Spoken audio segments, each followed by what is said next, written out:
Kita ulangi. Assalamualaikum warahmatullahi wabarakatuh. Waalaikumsalam warahmatullahi wabarakatuh. Kepada yang terhormat Bapak Kepala SMK Negeri 1 Bumi Jawa, kepada yang terhormat Bapak Ari Wibowo Putri Santoso selaku Wakil Kesiswaan, dan seluruh teman-teman guru 1 Bumi Jawa. Kemarin itu ada 3 orang yang melakukan pelatihan ya untuk calon fasilitator daerah terkait dengan 7 jurus BK Hebat. Jadi ada 7 jurus yang kami pelajari saat pelatihan kemarin. Cuman ada 2 jurus yang kami pilih untuk kami praktekkan di sekolah dengan menggunakan OJL atau on the job learning. Jurus yang kami pilih, jurus yang saya pilih yaitu kenali potensi dan kelola emosi. Nah, mungkin teman-teman BK bertanya-tanya, apa aja sih kegiatannya Bu Ita? 7 jurusnya itu apa saja yang sudah Bu Ita pelajari di sana? Jadi kenapa harus 7 jurus BK? Nah, jurus di sini tuh seperti silat ya. Jurus itu adalah sebuah teknik atau langkah atau tips atau kompetensi yang harus dimiliki oleh semua guru agar dapat menjadi pembimbing atau dapat mengarahkan murid dengan cara mengembangkan potensi murid dan memberikan layanan konseling jika murid menghadapi problem.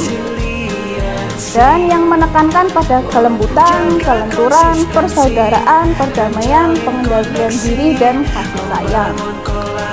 Nah, dengan adanya 7 jurus BK ini diharapkan mampu menjuruskan atau mengarahkan atau menunjukkan, mendorong murid mengembangkan kepribadian dan potensinya. 7 jurusnya tuh apa aja Bu? Sebetulnya saya tuh pengen menayangkan video ya, nanti biar Bapak Ibu bisa mudah mengingat. Nah, 7 jurusnya itu yang pertama ada kenali potensi, terus kelola emosi, tumbuhkan resiliensi, jaga konsistensi, jalin koneksi, bangun kolaborasi, dan menata situasi. Kira-kira kalau kita harus menghafalkan seperti ini kan sulit ya. Nah, saya mau menampilkan sebuah lagu yang hampir selama pelatihan kita dengar setiap hari dan harus kita hafalkan lagunya. Sudah? Oke. Jadi Bapak Ibu guru silakan mungkin bisa berdiri biar bergerak, ikut bergerak menyanyikan lagu ini.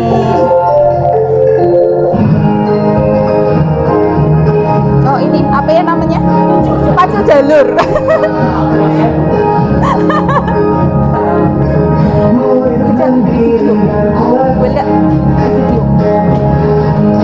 Di lingkungan sehat bersama guru yang hebat, penuh cinta dan bersahabat.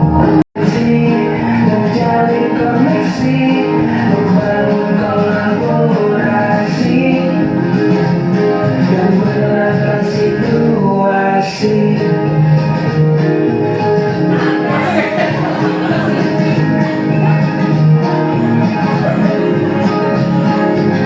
Sekolah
ibu dan gerakannya.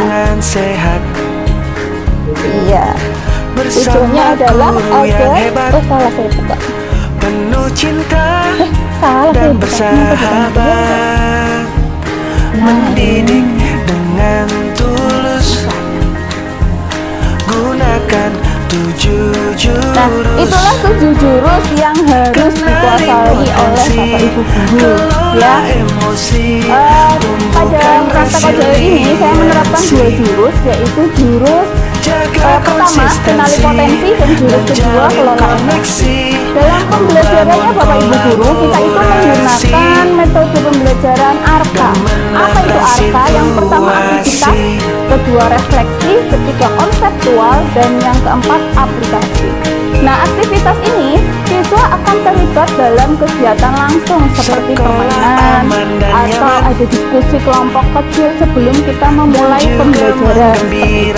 Nah, setelah siswa diminta untuk melakukan sebuah aktivitas, kita akan merefleksikan bersama dari aktivitas itu apa sih yang mereka dapat, apa sih yang mereka pahami, seperti itu.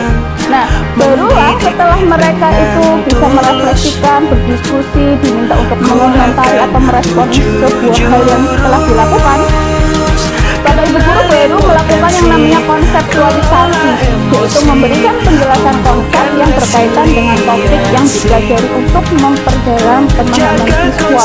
Nah, kadang ya Bapak Ibu guru kita itu masih terjebak pada konsep yang lama. Masuk kelas langsung hari ini kita akan belajar ini. Dan pembicaraannya satu arah nih, kita terus yang ngomong, anak cuma hanya mendengarkan. Nah, kan seperti anak itu tidak semuanya fokus untuk mendengarkan. Nah, harapannya dengan penggunaan aktivitas di awal mereka akan lebih terlibat dalam pembelajarannya akan kita sampaikan. Setelah itu baru konsepnya itu mereka untuk menguatkan dari pemahaman awal mereka, kita berikan konsep penguatannya. Setelah itu pengaplikasiannya dengan memberikan kesempatan untuk menerapkan pengetahuan dan konsep yang telah dipelajari. Ya mungkin pasti kita kalau masuk ke kelas ada LKPD di akhir ya. Nah, itu sebagai bentuk aplikasinya. Setelah kita memberikan materinya, nah LKPD-nya itu sebagai penguat lagi. Sejauh mana itu bisa menjadi tolak ukur kita, sejauh mana sih mereka memahami konsepnya.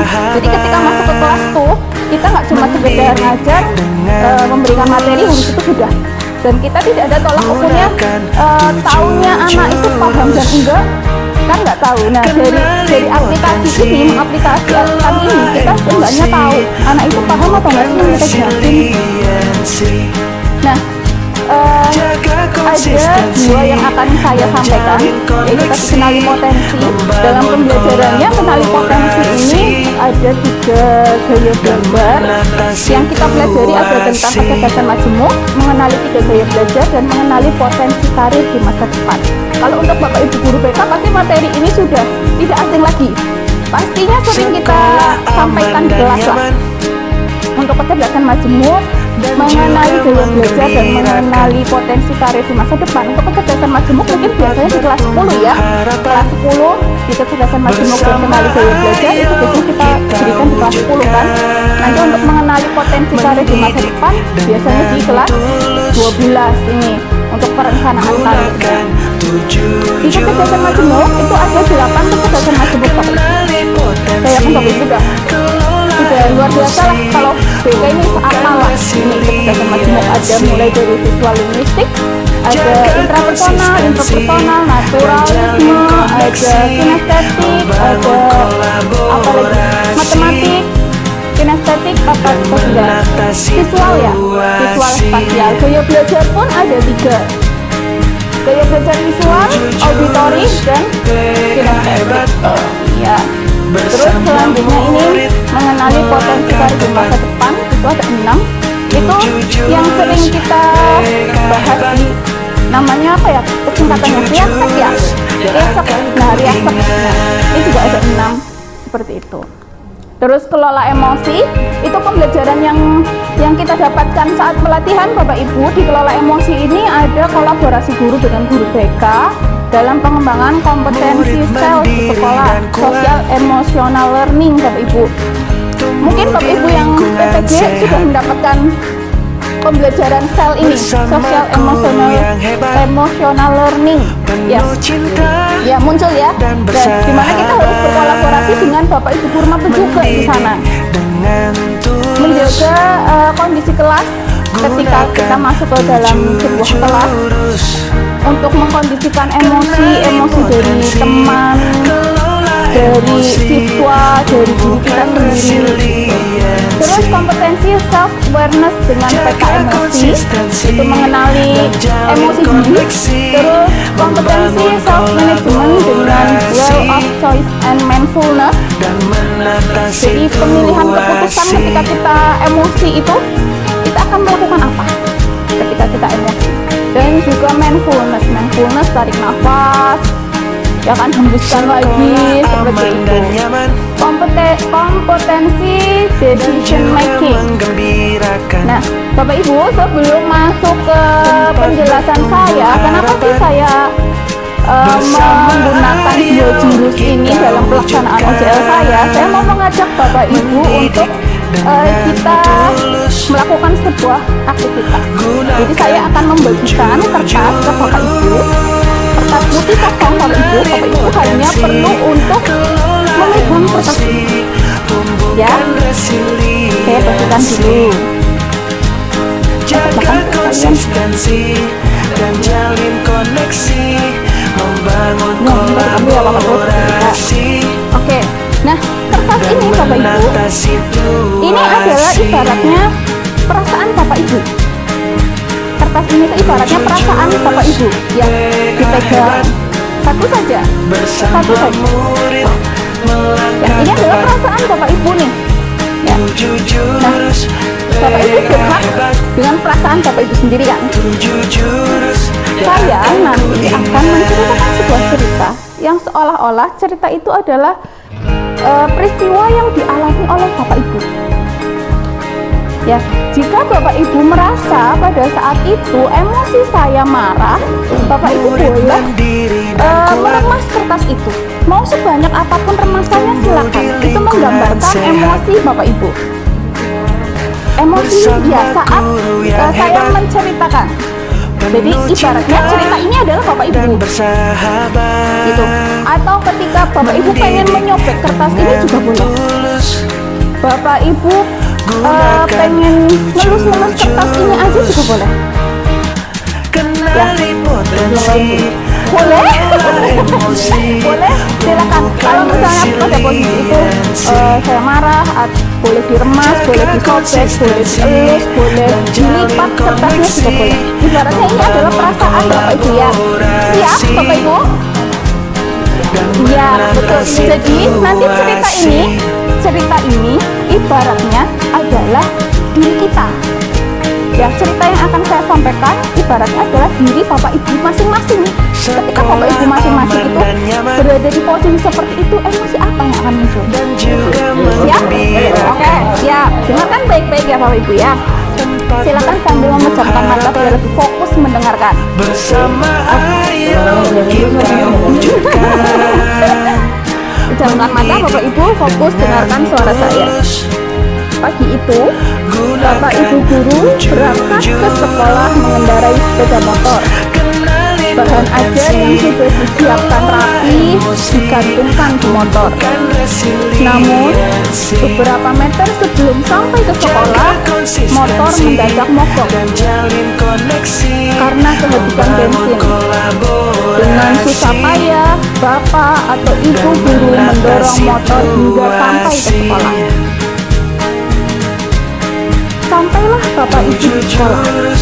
Di kelas, hampir semua murid datang tepat waktu. Namun, belum sempat suasana stabil, Andi masuk terlambat. Dia hanya menunduk sambil berkata, "Maaf Bu, maaf Pak, saya terlambat." Pelajaran pun dimulai. Namun, saat akan menggunakan bahan ajar yang sudah disiapkan, Bapak atau Ibu guru tersadar bahwa bahan ajar tersebut tidak ada. Dicari ke sana kemari, tetapi tetap tidak ditemukan. Dengan terpaksa, bapak atau ibu guru melanjutkan mengajar seadanya. Bayangan aktivitas mengajar yang seru, yang menarik, seketika semuanya buyar. Di tengah pelajaran, saat bapak ibu mengajar, Andi terlihat tidak memberikan perhatian. Dia menunduk di bangkunya. Saat didekati, ternyata Andi sedang terlelap tidur, bapak ibu. Dia tertidur saat pelajaran. Tak lama kemudian,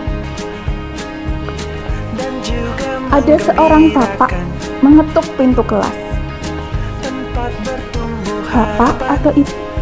Dari apa yang sudah bapak ibu lakukan tadi pada kertas yang sudah bapak ibu pegang itu, coba saya ingin kita merefleksikan bersama. Bu Nina, mungkin kertasnya jadi seperti apa, Bu Nina?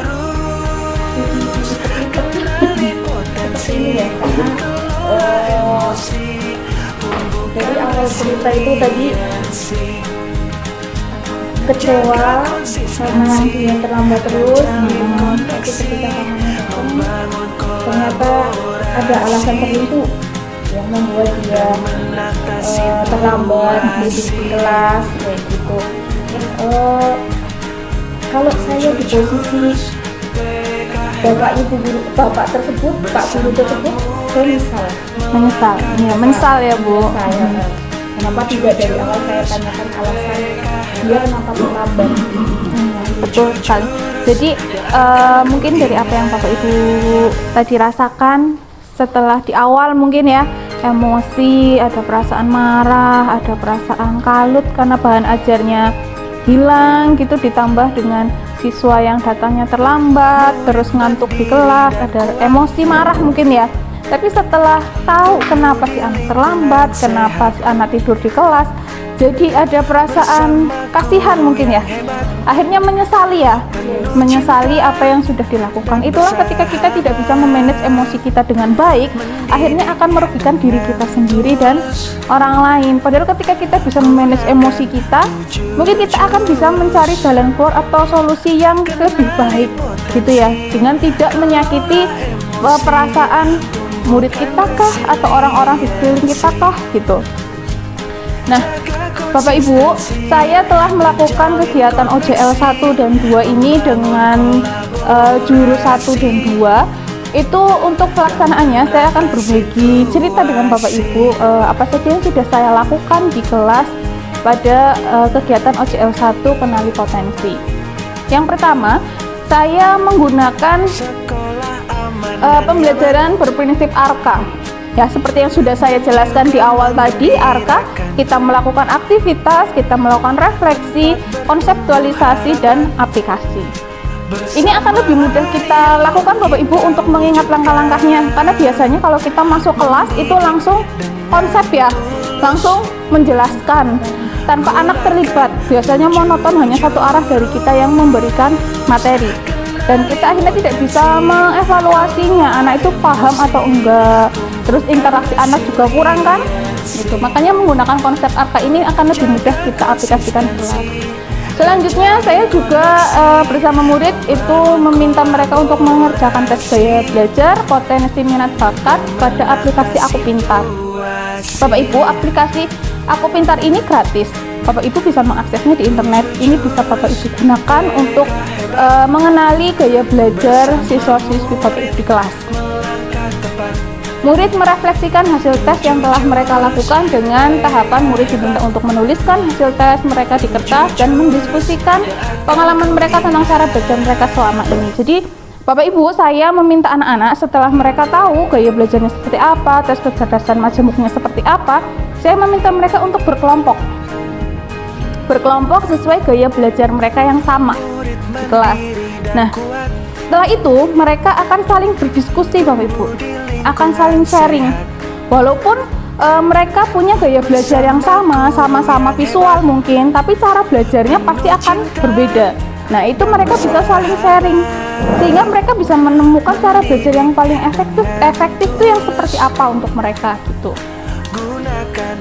Terus murid diminta untuk mencocokkan hasil tes dengan kebiasaan belajar mereka selama ini. Murid diminta untuk mencari solusi bagaimana jika model pembelajaran yang dilakukan di sekolah tidak sesuai dengan gaya belajar mereka.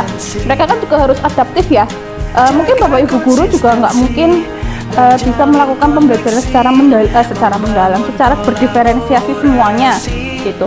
Makanya mereka juga harus adaptif, bisa mencari ketika cara pembelajaran yang disampaikan oleh Bapak Ibu guru tidak sesuai dengan mereka, apa yang harus mereka lakukan. Itu juga kita memberikan mereka pengajaran untuk bisa bercritical thinking nih, cari solusinya bagaimana.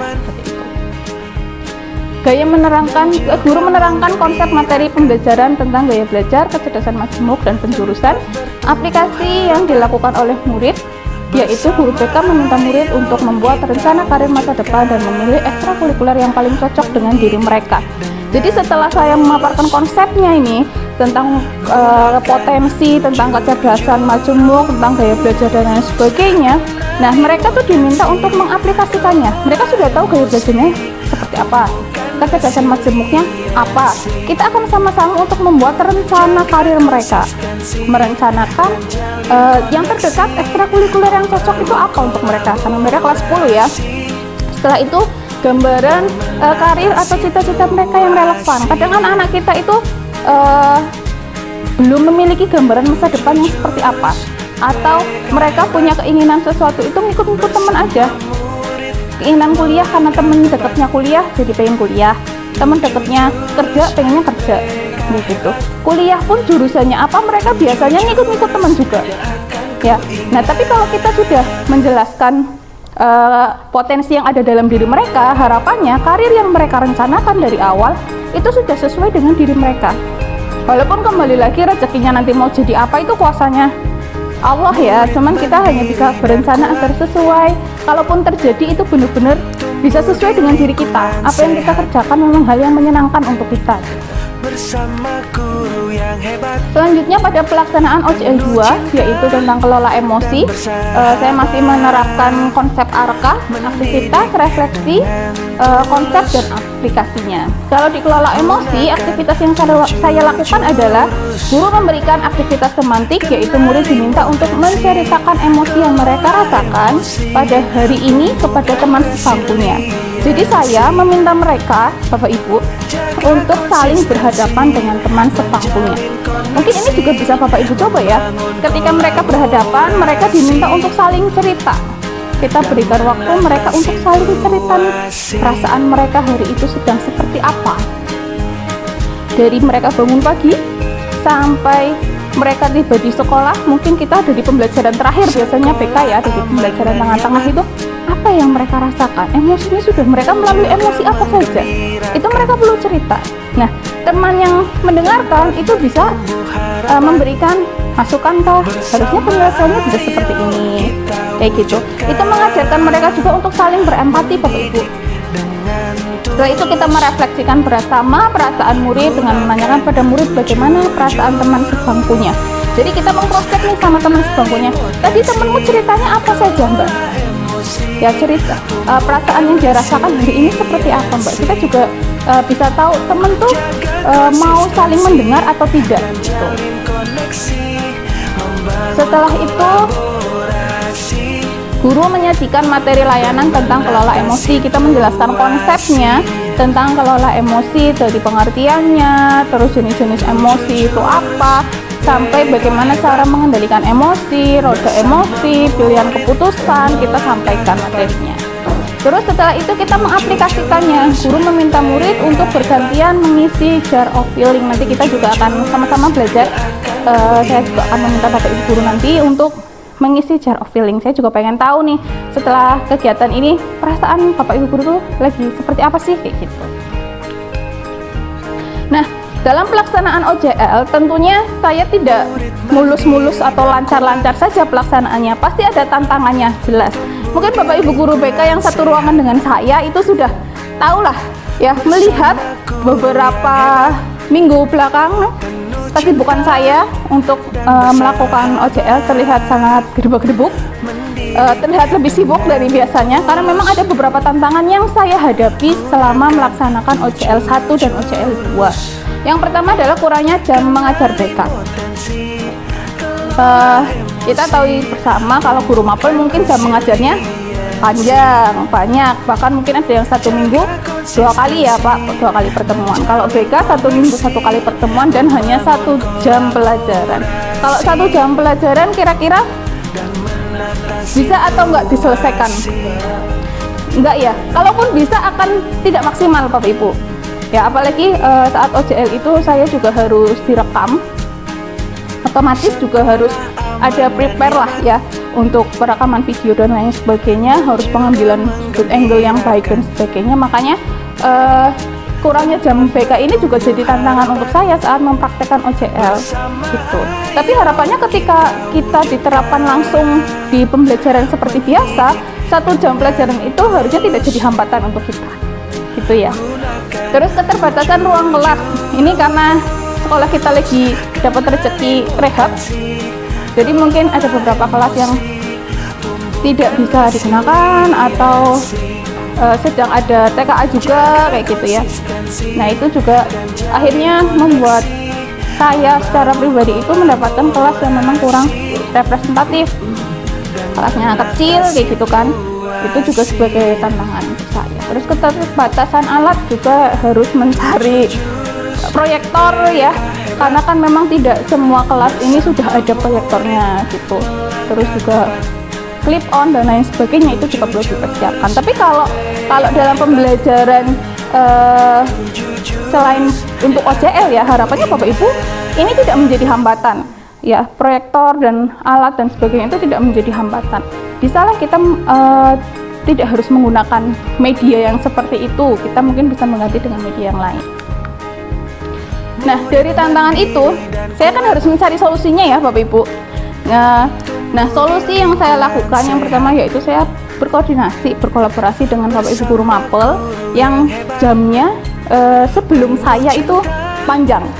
Jadi saya memang meminta beberapa jam mapel di guru mapel lain untuk bisa saya gunakan saat proses pelaksanaan OJL gitu. Dan harapannya dengan waktu yang agak sedikit longgar itu saya bisa lebih maksimal dalam pelaksanaannya dan anak pun tidak merasa tergesa-gesa gitu penyampaiannya.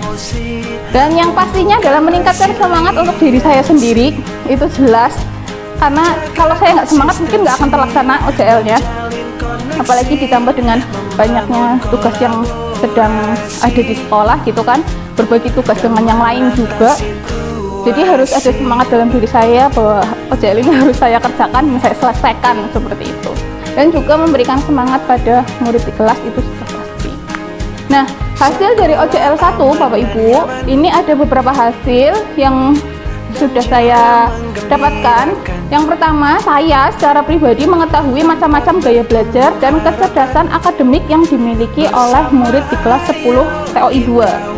Yang awalnya saya nggak tahu, karena saya menggunakan jurus 1 ini, saya jadi tahu nih gaya belajar di kelas itu tuh seperti apa, kecerdasannya seperti apa, potensi yang mereka miliki seperti apa gitu. Dan masing-masing murid juga mengetahui dan memvalidasi tipe gaya belajar dan kecerdasan yang dominan pada diri mereka. Kadang mereka cuma taunya, saya tuh lebih senang baca Bu, saya tuh lebih suka kalau yang nonton dari video, tapi mereka nggak tahu bahwa itu adalah sebuah bentuk gaya belajar. Dengan kita melakukan tes, akhirnya kan mereka tahu, oh itu namanya gaya belajar toh Bu. Kalau saya belajarnya harus sambil mendengarkan musik, itu ternyata sebuah gaya belajar ya Bu gitu. Jadi dengan itu saya jadi tahu, mereka jadi tahu, saya juga jadi tahu tentang potensi yang ada dalam diri mereka. Terus masing-masing murid telah dapat membuat strategi belajar, rencana karir, dan ekstrakurikuler yang sesuai dengan tipe belajar dan kecerdasan yang dimiliki.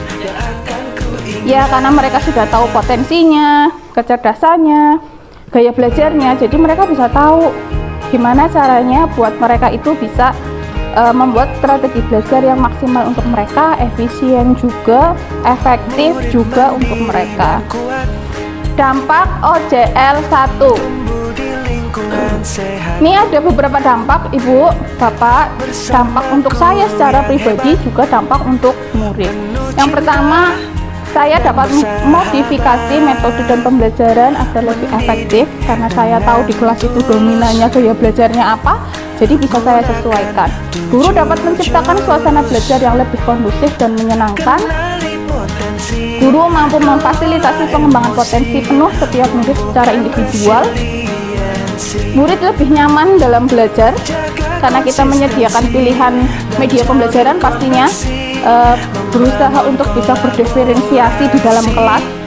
Murid lebih percaya diri dalam belajar, itu jelas karena mereka tahu potensinya, tahu kemampuan dirinya, jadi tidak merasa minder lagi Bapak Ibu. Kadang tuh ada anak yang merasa minder kalau di pelajaran-pelajaran tertentu, apalagi kita anak SMK ya Bapak Ibu, kalau di praktek terutama, apalagi yang saya TOI itu kebanyakan perempuan, sedangkan prakteknya harus tentang listrik ya, listrikan, otomasi dan lain sebagainya.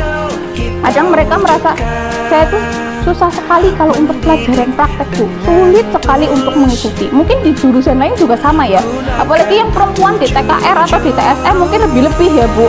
Nah itu mereka kadang merasa minder, saya nggak bisa bersaing Bu dengan teman-teman yang lain, saya dianggap paling nggak pinter di kelas deh gitu. Nah, minta pindah jurusan akhirnya. Rasanya pokoknya kalau praktek tuh susah sekali kayak gitu. Nah, dengan mereka tahu bahwa mereka itu ternyata bukan mereka nggak pintar, tapi gaya belajar mereka yang tidak sesuai. Mungkin mereka fokusnya karena teman-temannya praktek, saya harus langsung praktek pegang alatnya. Ya padahal mereka cara belajarnya harus melihat video dulu, ternyata visual dan audio, harus melihat video, nonton dulu caranya bagaimana, baru bisa ikut mempraktekkan. Beda halnya dengan anak kinestetik yang memang kreatif, yang langsung bisa mempraktekkan seperti itu. Prestasi akademik dan non-akademik murid meningkat, ini jelas karena mereka pastinya akan lebih percaya diri, secara akademik maupun non-akademik juga akan meningkat Bapak Ibu.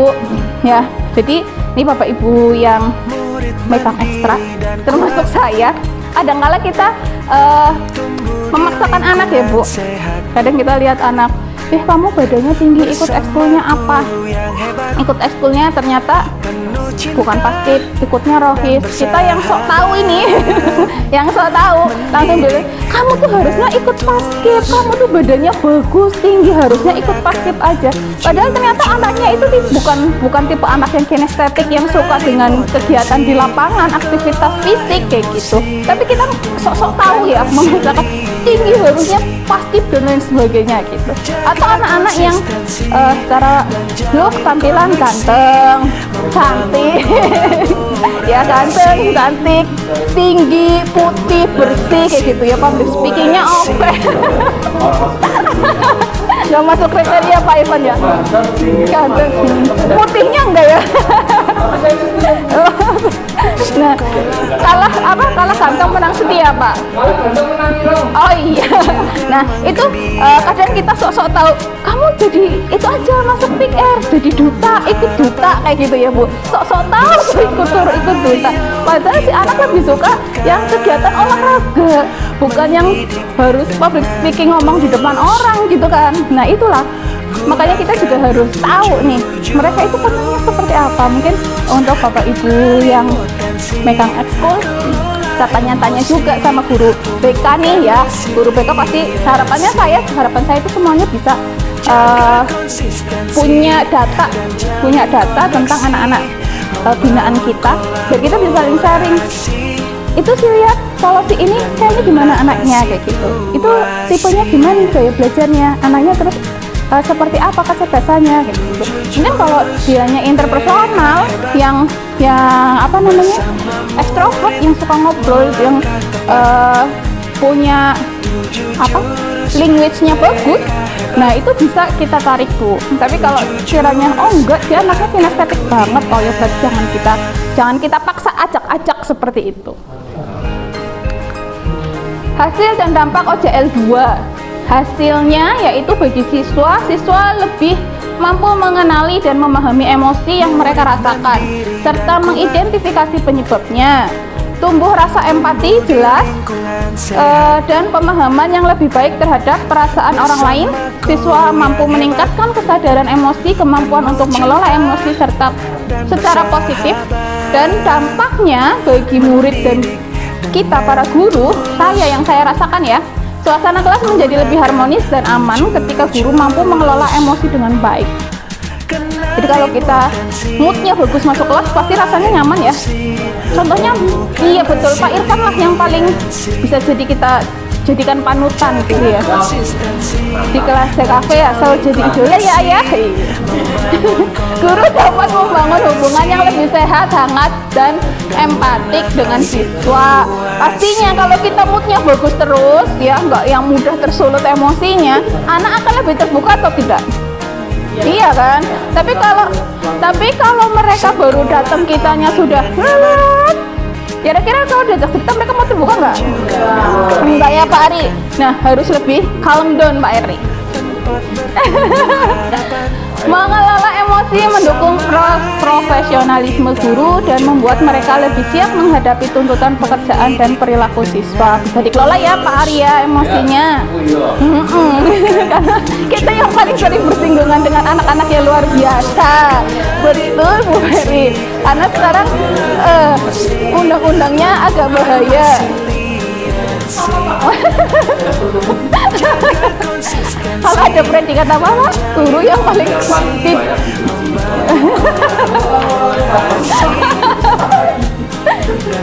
Murid dapat mengidentifikasi dan mengatasi stres secara proaktif dengan strategi seperti relaksasi dan mindfulness.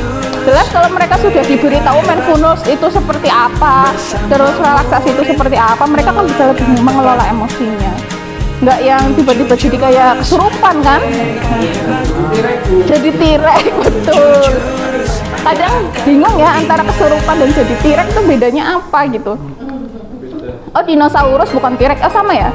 Murid yang merasa aman secara emosional lebih termotivasi untuk belajar, ini jelas karena mereka lebih siap ya. Iya betul, tangki cintanya penuh gitu. Iya, luber lah kalau di sekolah. Murid dapat lebih peka terhadap perasaan orang lain, dan murid membangun lingkungan kelas yang aman, suportif, dan inklusif. Ini beberapa dokumen Bapak Ibu, dokumentasi yang saya lakukan di kelas pembelajaran OJL-nya. Ini untuk yang OJL 1 yang kenali potensi, ini menggunakan aplikasi Aku Pintar. Dan ini dokumentasi kegiatan OJL 2. Ini yang kelola emosi di kelas 11 TOI 1. Nah, Bapak Ibu, sebelum refleksi bersama, saya juga ingin terakhir itu ada pengaplikasian. Saya akan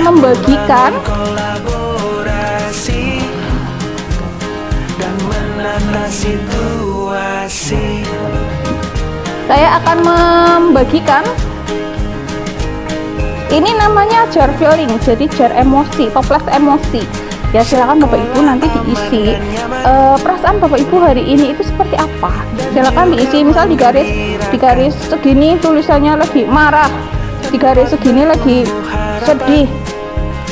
Ya jadi saya mau lihat seberapa besar marahnya kan, atau mendominasi perasaan seperti apakah Bapak Ibu gitu ya.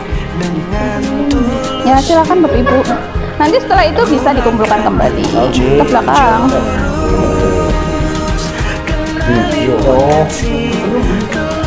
Ke belakang Pak. Oh iya, pulpennya di mana ya?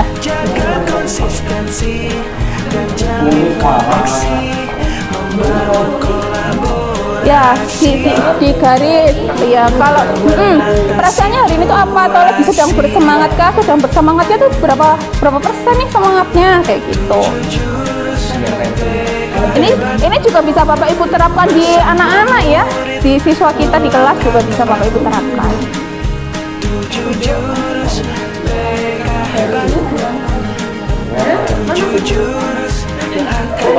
Ini fungsi, misal sedihnya banyak apa dikit? Sedihnya banyak. Sebanyak ini? Penuh sedih semua Bu? Enggak, gitu ya. Ini sedih. Berarti segini tuh sedihnya Bu Ferry nih. Yang ini yang tinggal sedikit apa Bu? Perasaan apa yang mendominasi? Sabar, emosi apa sabar? Senang ya?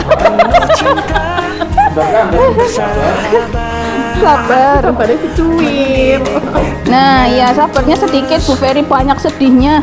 Kayaknya lagi memikul beban yang berat. Itu banyak kartunya Takutnya udah kebot di kamu. Aku belum obat. Menangi pertanyaan kemana lagi? Jaga konsistensi, menjalin koneksi, membangun kolaborasi. Emosi apa tuh ya? Anu, berbunga-bunga boleh, jatuh cinta juga boleh. Bikinlah lop-lop yang banyak.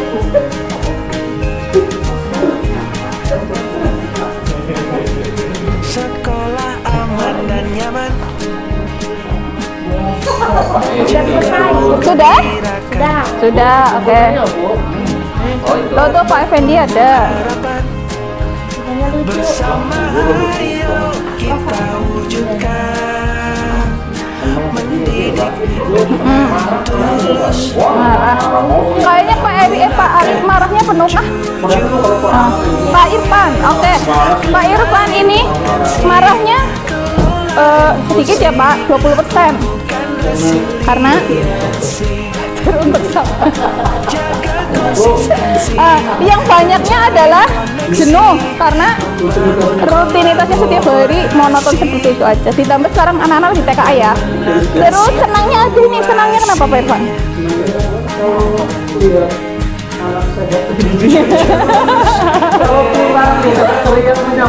Oke, siap.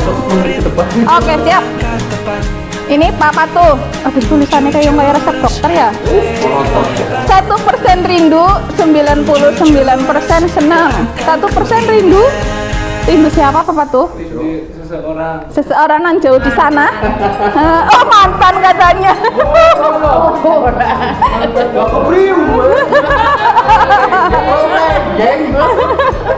99% senang karena Mau ketemu ayam. iya mau ketemu ayang hari Jumat.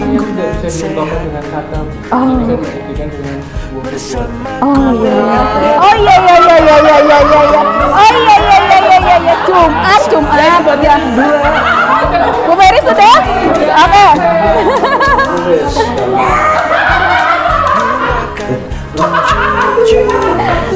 Bu Ferry sedihnya. Papa tuh kayaknya masih seneng banget 99%. Iyalah. Bu Ferry sedihnya banyak banget Bu Ferry 90. Anak-anaknya nggak ikut tryout TKA.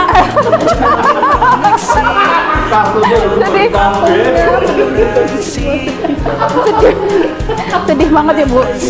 Iya. Oh iya, oke. Yang sedikit sabarnya ya Bu menghadapi mereka ya. Walaupun kesabarannya sudah setipis tisu tetap sabar gitu ya Bu. Oke. Bu Leli, oke Bu Leli. Ada rasanya tidak bisa diungkapkan, hanya bisa dibuktikan dengan Bu Leli sedihnya ada nih Bu Leli. Kenapa Bu Leli sedih? Dia goblok.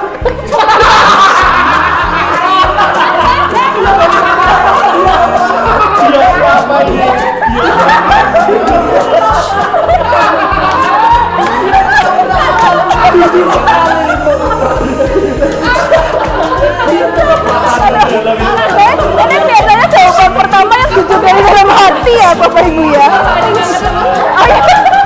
Oh, iya.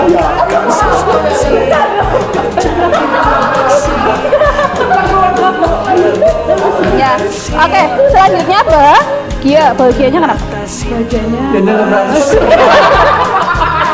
Liburan sama Liburan karena ini weekend jadi nanti bisa berlibur keluarga, iya. Ya sedikitnya lelah sedikit Bu. dari kemarin saya merasa badannya nggak enak ya. Iya. Oh ya. Main pijat. Oke, ya. Nah, Bapak Ibu dari apa yang Bapak Ibu lakukan ini bisa Bapak Ibu praktekkan loh ke anak-anak kita loh. Dan kita jadi tahu nih mereka tuh yang sedang dirasakan apa itu. Ya ini bisa diaplikasikan juga Bapak Ibu di kelas ya. Oke, Bapak Ibu refleksi kita bersama bahwa relasi guru dan murid kayaknya pasti bahagia nostalgia sekali ya. Kembali ke laptop ya. Kita akhiri dulu. Relasi guru dan murid ini tidak hanya ketika menuntut ilmu di satuan pendidikan saja, melainkan berlangsung sepanjang hayat. Selain menjadi pembimbing, guru juga menjadi inspirator dan mentor untuk menghebatkan potensi muridnya. Begitu ya. Mungkin ada yang ingin bertanya kah? Untuk closing, satu pertanyaan silakan.